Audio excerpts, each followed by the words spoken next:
Kumanta ka na! Eh bakit naman ako kakanta eh? Hindi naman ako singer. Sinabi ko sa'yo, manager ako. Aha! Manager ka ng mga hold-upper, ha? Eh, kaya ayaw mo maniwala dahil pulis patola ka. Ganun! Aray! Ay! Sorry, sir! Sorry! Ba't mo ako sinampahan? Yung nahuli ko, sir, yung mga hold-upper. Anyway, congratulations. Thank you, sir. Hold up eh. Ba't ganyan ang mukha mo? Sir, lumaban. Bilakayan ako. Lumalaban sa otoridad. Yes, sir.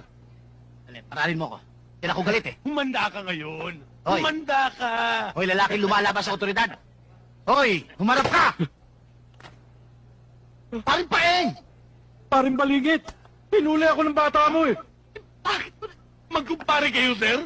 Oo, Bobo! Kumparing buho ko ito! Protector kayo ng mga hold-upper?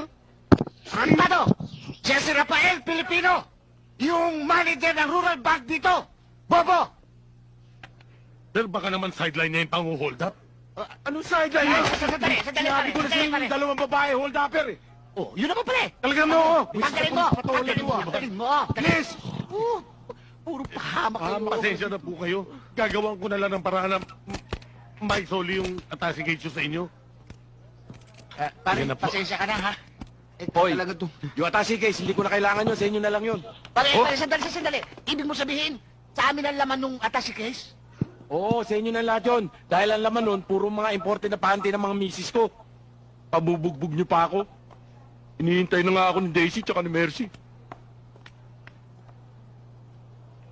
Mga misis, sir? Oo, marami talaga yan. Sa totoong buhay lang. Kilala ko yan. Paki-fingerprint mo nga to. Hindi ba sinabi ko sa iyo ako na may balbas dito? Mag-ahit ka. Sir, hindi naman balbas yan eh. Eh, ano yan? Pasa. Oo, tama.